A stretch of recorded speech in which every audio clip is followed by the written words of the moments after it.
based on the trailer, though, Sons of the Forest looks ridiculous. Maybe a little bit too good. They could make it look like anything. Okay, so today we're going to jump into Sons of the Forest. We're going to talk about what we want, what we are expecting, and hopefully this will be an even better sequel to an already great first game. Pete, how are you doing today, buddy? It's good to be talking to you again. Hope you're well. Yeah, I'm real good. I'm very excited to be stuff. talking about The Forest. A really underrated Me too. game, I think. We both agree on that, right? I think the original The Yes. Forest never really got the amount of attention that it deserved. I feel like there were other survival games like Subnautica, etc., which kind of got accolades and critical acclaim and people talking about it, and The Forest was kind of forgotten. Granted, Subnautica is a better game than The Forest, but that's beside the point. I think the reason for it might have been because it ran like crap when it first came out, and so it kind of, people forgot about it over time. But I've got to say, based on the trailer, though, Sons of the Forest looks ridiculous. Maybe a little bit too good. I believe that is pre-rendered. I don't think it's in-game, so they could make it look like anything. But if they will actually deliver on the vision they have for it in the trailer, very excited. So, yeah, what do you think? I mean, we should break it down. There's so many Yeah. new things Yeah. to talk about. I mean, I think the first thing that comes to mind for me is that it looks like it's on a new engine. Apparently it's not. We've It's done not. some It's research. still It seems to Unity be on- somehow, which is, yeah. It just looks even more beautiful, which I find insanely surprising because the first game looked gorgeous as it was. We've got more animations. They're trying to commit to immersion, which I think is incredibly good to do. While it is also a survival horror game, it is in reality, and maybe even foremost, a detailed immersive simulator Yes. in some sense. Very So, good point. Yeah. What are they going for though, Pete? We've seen, like, for example, when you're placing walls, you could naturally see animations for cutting the spikes into place now on the tops of the walls. For erecting tents and stuff, you can see the guy actually use and connect the tissue with the stick. There's loads of new animations. It looks like they're going full out on that. Yeah. I'm all for that. So, first of all, the trailer is excellent because it perfectly conveys their vision of what they intend with this game. And what they intend is precisely what they should be doing. They're not completely reinventing the wheel, making a completely different game, or like kind of biting from other genres or anything like that. It is The Forest, but refined and improved upon. So, what was great about the original Forest? There was a large amount of ways that you can interact with the world, ways to interact with the game. You had base building and even a combat system and a bunch of different things you could do. So the Forest had a large breadth of things you could do to survive in that world, and there was a story on top of that. What was the issue with it? The issue was that it was kind of static. There were biomes. There wasn't an actual like proper cycle for seasons. It was they were just biomes, and whilst the animations were good, everything felt a little bit stiff, a little bit static. And so what Sons of the Forest seems to be attempting is to just be the forest, but with a focus on having its systems be more dynamic and interact with each other like in an immersive sim. So it's still keeping and expanding upon all the survival elements, but it's trying to incorporate them into a more immersive and dynamic world. And you've already mentioned the aspect of the weather. Now there's actual seasons and everything of that sort. Seasons. And the crafting seems to actually have built-in animations now. A lot of people might not like that, actually, because that's one thing I loved about Red Dead 2, was how there were animations for everything. But a lot of other people find it slow, and they kind of like just having the gaminess of having things just happen instantly. So that'll be interesting to see. Maybe they could incorporate two different modes, but I like it. Especially in a survival game, immersion is a really big part of the experience. Do you agree with this? I'm actually... Exactly. Yeah. You and I, we had like this really long debate about Red Dead's too much immersion, this kind of thing. Yeah. Do you remember this? Yeah, I do. And in the end, I was like trying to defend the devil's advocate position that it's a bad idea to take your weapons off your horse, to have all of the little animations that connect everything from opening doors, etc. And in reality, I just conceded the point because, in my view, I think these things add to the flavor of the game. They make you feel like you're playing not a game. Actually, it's you're in the scene. You're in. I think this game could be the next big deal. I think even the plot is interesting that they've kind of put out on Steam. That You're trying to locate a missing billionaire on this island, so it's departing from the first game to a new story. I think everything pretty much is signaling greatness. You know, you and I, Pete, we're probably going to jump and throw between points in this podcast because I cannot keep my emotions intact. But I find everything so interesting. They have now waterfalls. They have more just interesting geometry around in the map. And I am speculating. This is pure speculation. I suspect the map will be huge. Yeah. Comparatively. And I suspect that, again, in the first game, you have kind of snow biomes, which are really underdeveloped and undercooked. And in this game, they're going to full out say you've got to store food and be practical so you can make it to the winter and not die. That's amazing. It's kind of, because this is something that I've always wanted, but we never really got. Like, there are certain survival games like Project Zomboid or Cataclysm Dark Days Ahead, which are so deep. There's like so many different directions where you could like pop into the game and fulfill like a type of fantasy you have about a survival experience, and they have like so much depth. But the reason they have that depth is generally because of not having to put that many resources into graphics and everything.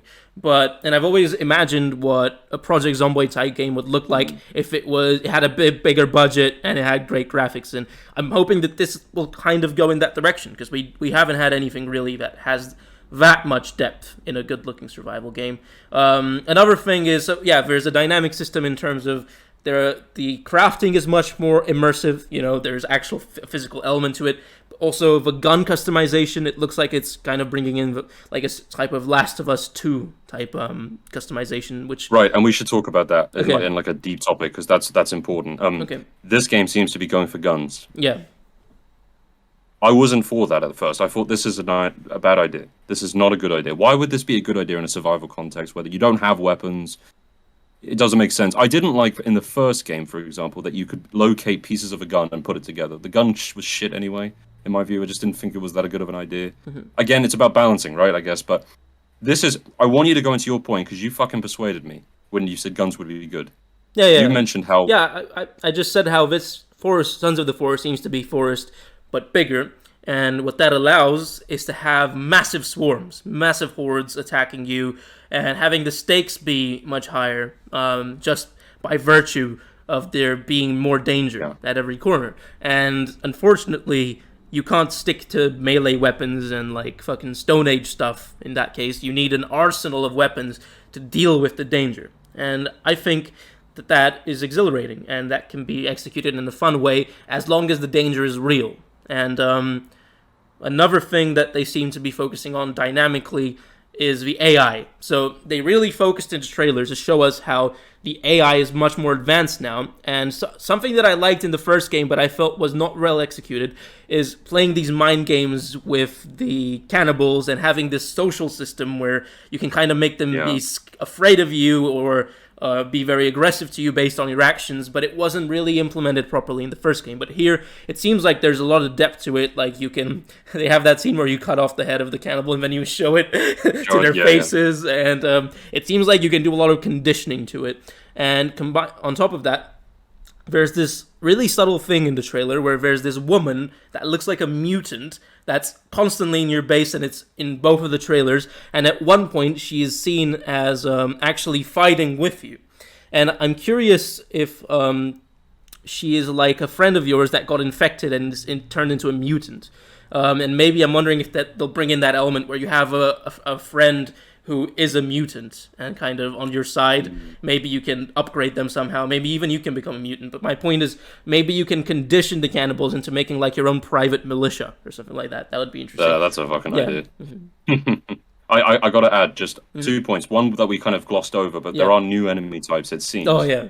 I think it's important to say, I think diversity of enemies was something that was slightly lacking in the first game. I'm really hoping they not only expand the arsenal that the enemies types have, but I hope that with, like, say, mutants specifically, we get more like thrilling and terrifying concepts. Like, there was a couple shown where like there's a guy on a cave ceiling kind of crawling 2 people combined, and there's one with like almost like a huge wound with teeth running at you. So there is a commitment to go to different things. Like, you have the armsies in the first game. Is there anything else? You have the armsy guys. Yeah, I think the that's really there's Virginias, but they were all kind of Virginis. focused around body deformity. That's kind of the whole, Right, yeah. right. So again, they're going back down that, and I think this whole. I mean, this is what we want speculating, but the woman who we kind of see, I feel almost like some sort of Death Stranding, Elden Ring vibe, where you've got a companion. Maybe the story will be told through her in some sense, Yeah, which yeah. again I think is a great mechanism because I found the first game story to be good, but not executed perfectly based on you simply having to locate loads of things around the map, and it's a fine way of doing it. You know, I'm happy to say, you know, if you're happy with that, fair enough. But I like the more hands-on approach Yeah, yeah. that they're trying maybe going for. I hope that's the case. So yeah, Yeah, I I agree. think for me, um, this whole social atmosphere you described is something that I hope they nail. It's something that is really complicated and it involves AI and it Yeah. involves not, not fucking it up. I really do think that it never was down correctly in the first game. And, there will be people out there who may disagree. I don't think effigies worked appropriately. The insanity system wasn't the best. The whole bonfires would attract mutants. It wasn't. I don't know. Some things felt jiggly to me and not clear. Yeah, So yeah. A bit very janky, and I'd say a lot of the insanity mechanics in the first game were tacked on. That's frankly what I would call them. Yeah, but this game seems to be going hard on it, and I do hope that they execute it properly, because if it's not executed properly, it can be like one of those things like a Watch Dogs Legion type thing where you have this social mechanic that you're building the game around, but it's shit, and it right, drags the yeah, whole experience down as a result. When nobody wants that. So, but the trailer does make it look pretty good. It's a trailer, of course. So, yeah, absolutely. Okay. Well, I think in terms of other things we can comment on, we see I think in the second trailer, we see the map that is used as some sort of smartphone. You have like a GPS tracker. So I don't think they actually really use maps in the first game. You can find some in a cave, yeah, but they're not really. I mean, there was a compass. Genuinely, traversal and guidance and mapping was really not well implemented. You could yes, put map markers mhm, down. yeah, Maybe they fix that here, and instead you have an incentive to explore, to build in different locations, right? Maybe map wise you get certain benefits in certain areas. Who the fuck knows? That could be talked about, but I think the idea of mapping is important. It's like yeah, hopefully they make it incentivized, and you have like decisions to make. Maybe you need to calculate whether you actually should set up in this location. yeah. You have to think about your environment more. These kinds of things. So okay, so now we're entering the territory where I'm not sure if they're actually going to do this, but it's something we want at least. Right. But it brings up 2 points that I'm thinking of. One thing, given that the map is so large and you have cave systems and everything and openings and exits, I would love if you could have your own map making system, kind of like an Underrail or something like that, where there isn't just a general world map, where and you know where you are in it all the time, where you kind of have to you have some pieces and there are mechanics involved in it, but you can kind of use the compass and charts to kind of plot points and make your own maps and kind of Right. conquer and understand the world around you using your own whims. And I think that would be really fun. But that's something that I don't think they'll do most likely, because I don't think people are into that necessarily. Yeah, but the second thing which it brings up, is something that I think would be really cool. I understand it would be difficult to do, but it would be really cool if it had a Death Stranding type system. Because you said that you want like choices about calculating whether it's actually worth it to take a certain route or something. It would be cool if you could kind of make choices about which way to take based on how difficult the terrain is. And it would be cool if it had some actual physics and real traversal in it, like with placing climbing ropes wherever you want and them having good actual physics, or even Yeah, doing the yeah. ladders thing like in Death Stranding. But I would like the traversal to be more involved than just your average walking simulator, and that would really give a dimension to this game which would be special. Yeah. So, yeah. Yeah, I wholeheartedly agree, and I hope they implement it. And can I just say, before anyone calls us out on us talking absolute bullshit, they've been developing this game for years. I think we can be optimistic. Sue me if you think I'm wrong. I think that they have been working on this game for a hell of a long time, and from what I can tell, based on playing the damn game for over these years, they seem to care. I feel like they can make this exactly what people want. Mhm. I feel like it's necessary to talk about a few things we've seen in the underground areas. So we've seen some cave scenes with a shark swimming by, and Yeah, yeah. they kind of go for a new eerie, bluey hue Yeah, I to don't the like it. I don't lighting. like it. I think it's. Yeah, I'm not a fan either. I think it's supposed to actually just be the hue of your flashlight, but I don't like this blue color grading tint thing. I never like it. But it might just be like a flashlight thing. So, yeah. So, and we also get to see a scene where they're in some sort of underground laboratory, as we have seen that in the first game. I wonder if they're going to go for like boss dungeons. This is something I'm speculating, to be honest, because in the first game there is essentially a singular moment where you fight a boss at the end. Correct me if I'm wrong, but I think that's the case. And then in the second game, what if they incorporate this whole dungeon system where, yeah, they've got the cave system in the first game, which is kind of like a dungeon, but really is it though? Because it's more so you run in, avoid enemies. Most of the time, you don't even have to kill them. It's more like once you've memorized the locations, it's just run in, retrieve the loot, and get out. Yeah. Maybe you actually have mechanized systems that don't allow you to enter or exit unless you've killed bosses. And with guns, I mean, why not? That'd be fun. I think. Yeah, it would be interesting for sure. Yeah. Maybe we could get some Destiny-like raids. I don't know. Yeah, it's a cool idea, but I don't. It feels a little bit outside of the scope of of a survival game like this. But it would be cool. There's this game V Rising, which I'm sure all of you have heard about, which is like a vampire-themed top-down Valheim, pretty much. That's how I would describe it. And it has like a boss system in a sense with dungeons, and it works really well in that game. But it's very dependent on having a good combat system and. Sons of the Forest needs to have good gunplay, especially given that they're really focusing on weapons now. They better have improved the gunplay and. Well, I noticed there's good ragdoll effects in the trailer. Yeah. That's one thing I can say. Now, whether the guns sound and feel good is a different question, right? We'll see. I think having such a focus on them, they must have tried at least so yeah. Another thing which I found interesting was that there's a 3D printer in the trailer. And so I know that's used to make guns, but that's probably used to make other things like bombs or pipe bombs and that kind of thing. So that's an interesting system. Yeah. I say this because I'm out of fear almost. I hope they don't implement like a blueprint mechanic. Oh, yeah. I know what you mean. That's something that I've seen in a lot of games. I feel like they might, but yeah, I understand your disdain for They've kind of already got it, but it's well implemented. Instead, it's like you already have all of the blueprints at the start. It's not you don't have to spend years trying to figure out everything. Instead, it's all in the book. Yeah, I hope it's not that. But it would be my point about mentioning the 3D printer. So in the trailer, it looks like it's just for guns and little tools. But it would be cool if in this game you'd have like an end game where the way you gather resources is more efficient than just using dynamite or chopping down trees. It would be cool if you could have like almost like a factory system like in Valheim and other survival games where maybe you could produce ammo yourself and kind of eventually build an actual little community where that would be really cool. That it will be less janky, be more polished. I think that's perhaps the most important thing that the sequel needs to do, if nothing else, so.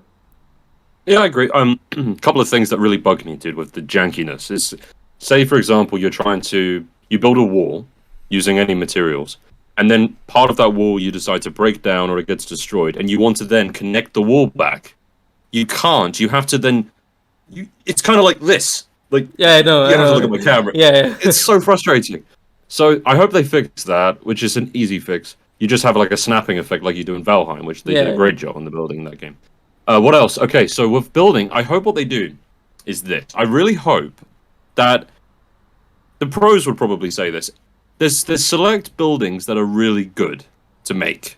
Like, for example, you don't want to build tree houses, really, because an armsy or whatever could just knock down the trees. So you're kind of dissuaded from building certain things. And also, certain things are way too expensive, disproportionately to their use. Yeah. So I'm hoping what they do is they say, look, we're going to make resources more plentiful and more easier to gather, and we're also going to make every building type useful in different situations. So based on terrain, based on where you Yeah, are, yeah. that kind of stuff. Like I said, that's why I would appreciate a factory or some system which lets you gather resources more effectively, but on top of that, you add more buildings which are actually useful and more structures and foundations. So, Yes. yeah.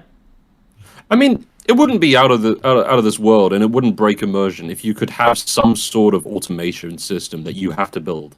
Yeah. You know, it's all made out of wood. It uses ropes. Maybe you could use waterfalls, and you could use like wheels to generate electricity. Yes, who knows? That's a great idea. Another thing, like I said, the forest never really had an end game. It had one, but it was very simple. The game was kind of what it was, and you got it from the beginning, and that's kind of what the game was. But it would be cool if you could have like different eras. Well, not literal eras, but like different like points of evolution in terms of how much time you spent at the place. Like as you said, you could use like a really janky waterfall system at the beginning, but then like I said, there's 3D printers and shit, and then eventually you can move up to even more advanced ones and like give it an actual end game, and I think that would be cool. Like I said, once again, the reason they aren't doing this is not just because it's difficult, it's because it kind of goes against the whole idea of the game, which is that you're stuck in a place temporarily, you want to escape, and you need to kind of make it yourself sustainable up until you can escape and kind of deal with everything, so you're not there to establish yourself. But finding a middle ground would be nice. So yeah, no, I'm so pleased that you recognize that, because that is like the one criticism to it, right? Mm-hmm. But here's an idea. What if instead they keep it rooted in the realism up until you've completed the main story, and then they offer you a new game plus where it's all about base building, all about additional things you can do, maybe generating electricity, maybe building vehicles. I think vehicles is something that they could consider. Yeah, I don't know what kind of vehicles would be amazing. Helicopters would be great. Boats, more advanced boats that aren't rafts. More advanced boats, maybe Power even boats. For some terrain, maybe you could even use like an ATV or a dirt bike. This is not going to be in the game, but I think a dirt bike is. But a dirt bike, or a snowmobile for the snowy biome, or skis. Okay, now this is, once again, I understand this game's probably not going to have. Can I just say? But it would be great. In the first game, you actually do have a way of kind of skiing. I know. You showed me this. That's so cool. Yeah. But yeah, I was thinking, horses is an idea to explore. Perhaps. Yeah. But I wanted to use that as a segue to another point. I mean, are we done discussing this? Yeah, I think so. Yeah. Yeah. So hunting. I think it's something that the game has some good ideas. It's almost perfect, but some of it is almost unanimated and almost like a cartoon where you kill a bird and the feathers pool. But it looks to me. I want to hear what you think. In the trailer, it looks to me like they're saying hunting is a bit more gruesome. It's a bit more realistic. Yes. Maybe a bit more difficult. I don't know, but what's your thoughts? No, I love a hunting game, like an element of the game with realistic hunting. It's one of my favorite things in Red Dead. Like, I have spent hours in Red Dead just hunting and getting trophies. Nothing else. Just chilling. And and I think The Forest is a game which could really benefit from that kind of gameplay loop, where it has fishing, which is like actual mechanical one, like with actual proper implementation, not just something that you can kind of accidentally do because the game engine allows it, like actual tactics. And I would like the hunting does seem like in this game it'll be more involved and more gruesome. Like there's the part, as you said, there's the part in the trailer where you're eating the turtle and it looks fucking disgusting. But I also kind of get it, the whole immersive element. So yeah. I'm just thinking about other mechanical things that they could improve. Because, I mean, in reality, I don't think the game really needs some crazy ideas to become better. I think it's fucking awesome as it is. Mm-hmm. Maybe armor could be improved upon because they have a very minimal amount in the first game. And it's not much fashion to it. It's not much customizability. Yeah. Like, I've been playing too much Elden Ring. I want some fashion solves, but it's like you stick it on your arm and you kind of look at it and you're like, well, it feels good for 5 seconds because look at me, guys. I have bones around my neck now. And then everyone's like, yeah, you do. That's cool. Yeah. And then this is like one of those, I think, are really difficult things to talk about because on the one hand, just as a gamer, you're kind of wired to like customization and to pimp out your character.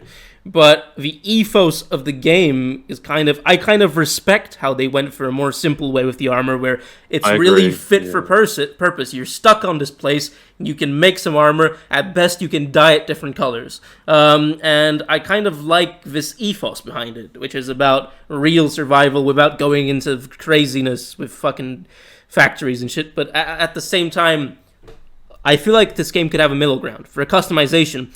Instead of having just dyes, maybe you could add feathers and like have some kind of tribal stuff you can do, tattoos, that kind of thing. Maybe go that's a good idea, like the Far Cry 3 route or something like that. I actually think, like, I know this is stealing, but I really like how Far Cry 3 it had like a skill system with the tattoos representing your skills. I like that personalization. I think this game could have something like that too. It's kind of cool. Well, the only thing I think we've seen in the trailer customizable wise is the masks yeah, that you can now wear, yeah. which seem to have like that social use that we talked about earlier more so than anything. But maybe your mask. Now, I think, like you said, if you maybe you can't customize fucking everything, so you have a mohawk and you're wearing green shorts, but maybe you can have one item that is a unique identifier. So what if it's the mask, and you can unlock? Again, I don't want any fucking stupid ass outside the game system like a battle pass. No. But it's like once you've completed certain objectives or done certain things, then your mask can be customized to certain colors, perhaps. I don't know. Yeah, or maybe like maybe there's different ways you can play the game. Maybe you can end up not befriending, but kind of changing your relationship with the cannibals so that it's not antagonistic or something like that. And maybe that can give... I love that idea. And maybe as a result of that, you can get elements of their culture, like a headdress or something like that. And that would be interesting.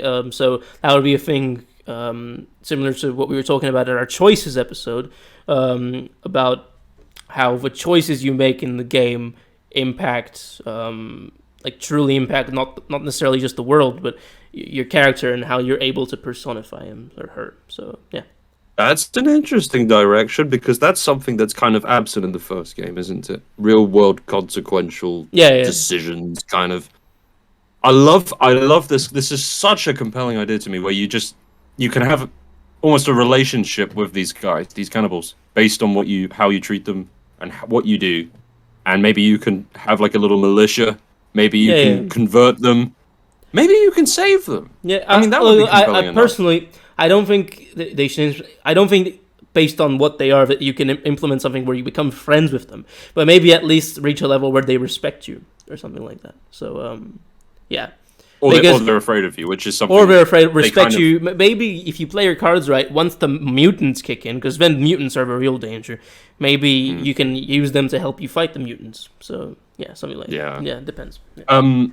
So also with I'm again going back, but we talked about guns a lot, but the bow and arrows might be completely irrelevant then as a result. So what I hope is that stealth is somehow a system again. That's another thing. Like we got to talk about stealth, because it's weird in the first. Yeah, game. It's almost non-existent. You can use guns, right? There's a lot more guns, but they should still keep the whole element where guns cause a lot of noise, and maybe for the most part you don't want to use them. You only use them when you're under attack. You really need to. And for hunting, you do still stick to bow and arrow and that kind of thing. I would really appreciate that. Stealth is something which is not really implemented properly in the first one. A stealth system would be cool. I do think that, I know it's necessary for the game to function, but it was kind of annoying how it was guaranteed that no matter where you go, what happens, the cannibals will find you and the mutants and attack you.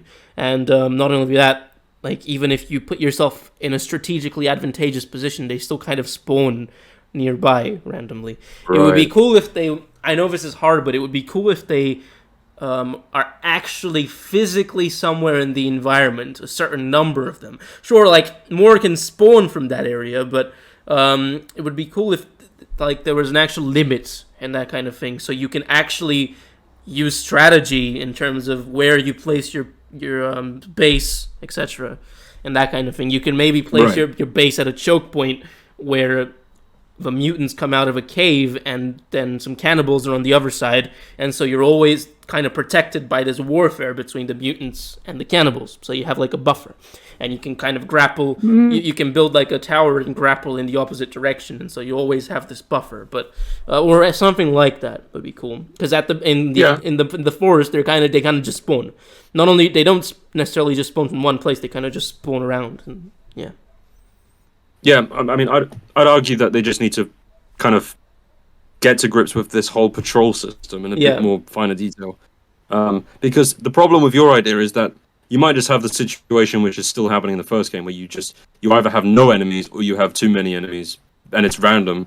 But to be fair, I also think it's a real fucking weird balance, because you really need to have some randomness in this game, because it creates a lot of thrilling moments as well. Mm-hmm. So... another thing which would be cool in this game, I would like if there were actual NPCs, like because in the first Forest game there aren't really many. It's just you and the cannibals, and what would they do though? And you kind of interact with notes, and it would be cool if there were actual people there who you could interact with somehow. That would be cool, and maybe they could be like specialists, like one of them is a technician or something like that, and you can befriend them.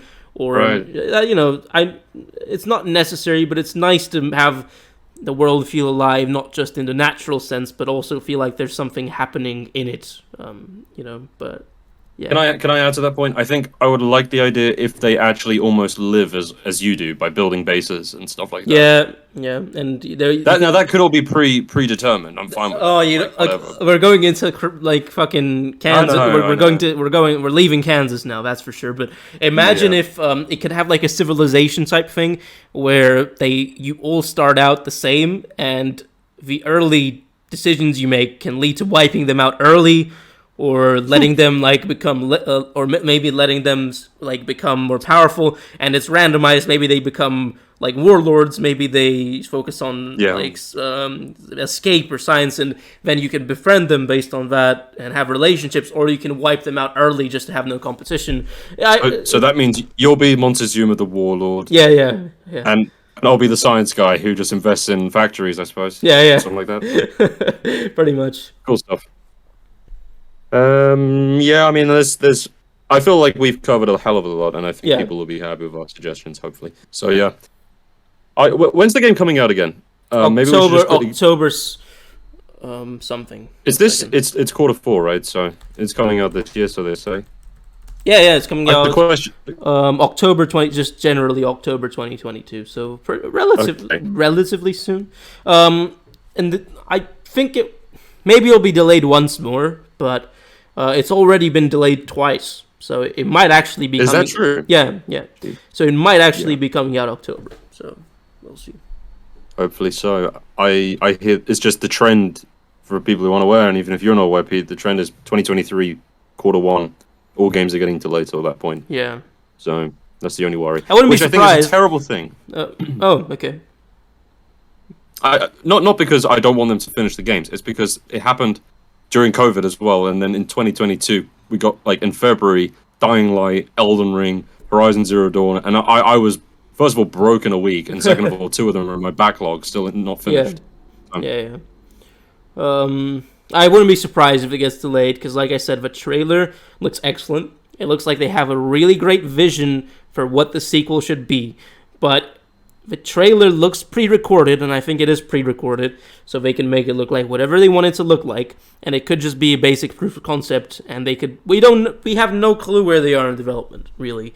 The trailer looks, it's like one of those trailers that looks too good, and you have to lower your expectations a little bit. I just hope that they stick to the vision they presented in it, that's all. Yep. And I don't think it's too out of the realm of possibility that at least half of our suggestions get implemented. Yeah.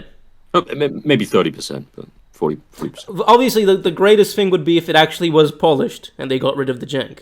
But I don't think that's going to happen. But I can forgive a bit of jank. Yeah. I can forgive a bit of jank because of everything. Like the immersion is so good as well. So I still can't believe that they're still using Unity. When I saw the trailer, I was convinced it was Unreal Engine 5 or something, but it's not. It's Unity. So. Yeah. Have you noticed there's a correlation between immersion and jankiness? Yes. Or is it just me? Yeah, sure. Excluding a few games that are like Red Dead. But Like, Yeah, yeah, yeah, yeah. sad. If you want something to be immersive and have actual dynamic systems, that's a lot more work happening in the background that can go wrong, and it's Yeah. just hard to polish, especially if AI is involved. Yeah, I really hope we will get some kind of massive advancement in AI sometime in the next 5 years, which will make games feel so much more alive. That'll be really cool. Yeah. I hope they do that kind of stuff as well in the Harry Potter game that comes out. Yeah, Yeah. that's when is that coming out again? I can't remember. Again, I think that's also the same 2022, but probably going to be Oh, 2023. So anyway, we better say Red Pony out, and I'm going to try to say it in Snape's voice. Red Pony out. That was terrible. all right. I'm gonna leave All it right. though. That's the outro.